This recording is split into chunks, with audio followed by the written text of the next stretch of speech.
Right, it's Sunday the 29th, 28th. It's the last Sunday of January anyway. It's not been a very good weekend. Had the hailstones yesterday. I've done a little bit yesterday, but now time to sort of carry on. The latest toy I've got is the incinerator. So I thought I'd give that a go. See if I can burn off some of this dead growth here. See if I can start seeing some dirt and getting it turned over.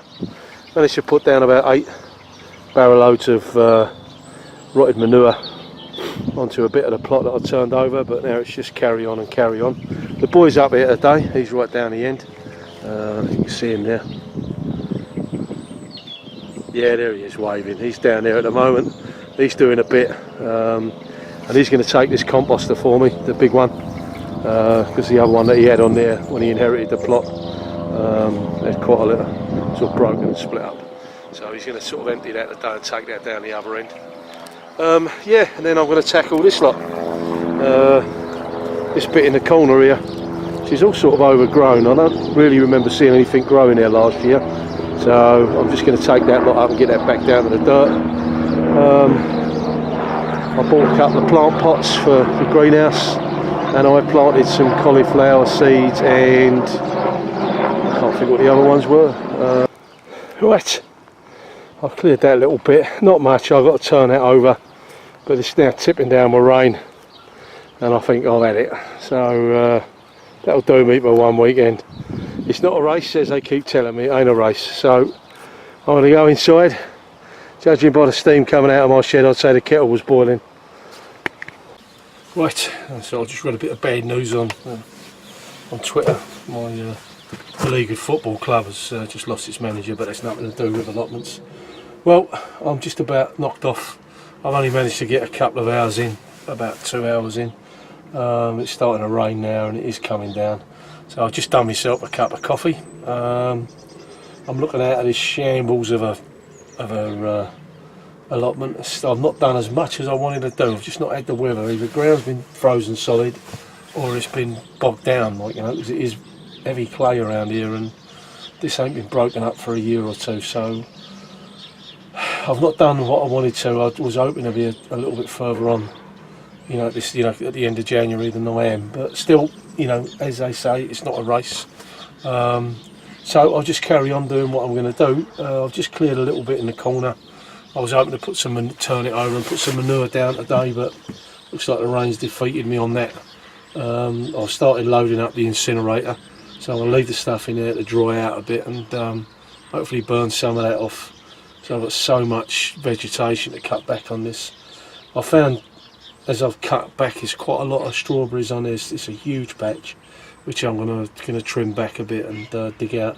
It's obviously been left to go, and so it's gone. So I'm gonna have to trim that out. But still not sure what to do with that apple tree in the middle there. I'm gonna leave it, I think. Like I say, it looks like it's been badly cut, but the apples are quite sweet, and I think if they'd have been, you know, cut back a little bit rather than, you know, let them all grow, if they'd have sort of thinned them out a little bit, we'd have probably had some decent sized apples and some nice apples.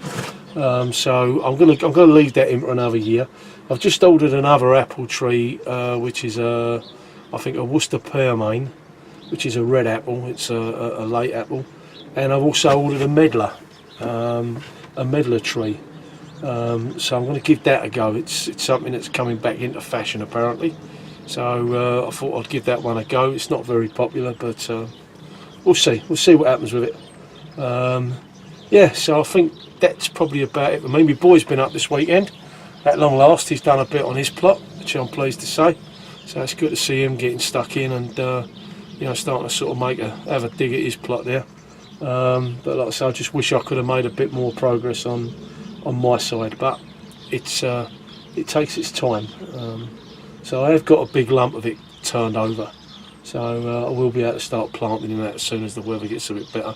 And as I said, I have planted out some, I can't think what I put in there. It was, I put some, I know I've put some, I put some cauliflowers in. I can't think what the other thing was that I put in there. Just bear with me. I've got it written down here. It's cabbage. It wasn't cabbage.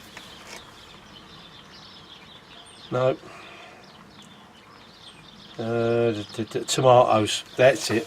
So I planted out some money-maker tomatoes into a seed tray. So it's money makers and some cauliflowers. So we'll see how they go. I haven't had a lot of luck with cauliflowers, but that's down to my my ignorance more than anything else, because they did sort of start to grow, but I wasn't ready to plant them out. So that was me rushing things. So this time I've already worked out where the cauliflowers are going. I've already got the patch for them. The money makers will stay in there for quite a while yet. I'll pot them out. I'll put them into pots, take some home for my neighbours, and we don't have a lot of luck on this plot last year. So I've only been on here, since last year, but a lot of the guys up here, they tend to grow their tomatoes in a greenhouse because they get blight quite easy up here. And the only guy who I see who had some nice tomatoes, he's flipping. His plot was like a bomb site, because he went back to Poland for a couple of months and there was stuff dying on the on the vine, it was so. And he had some nice tomatoes there, so it was a shame really. I think a lot of the other old boys up here were a little bit upset because all they could get was, grow anything they grew had blight on it unless it was in the greenhouse. So I will probably, I've got a couple of big pots in the greenhouse, and that's what I'll probably do is I'll transfer a couple home, give a couple to one of my neighbours who's pretty good. He always gives me bits and pieces, and it's nice now that I've got an allotment. I can actually grow stuff, bits and pieces for him. So I'll transfer them onto him, and we'll see how we get on with these money makers. The year before, I grew some outdoor girl at home tomatoes, and they were still fruiting in October. Unbelievable. And I might chance my arm to get another one of those because, like I say, that one just kept giving and giving and giving. But that's about it for now. Thanks for watching. Comments as always greatly received. Like or subscribe. I don't know. I still haven't got the hang of how this all works, but I like watching the videos on here. They're a lot better than mine. They actually give out some information. I get so much information off the other guys' videos. It's just this is the wonderful thing about YouTube. You can learn to do anything. Right, okay, that'll do. I'm going to have my cup of coffee and then I'm going to start making going home noises. Thanks for watching.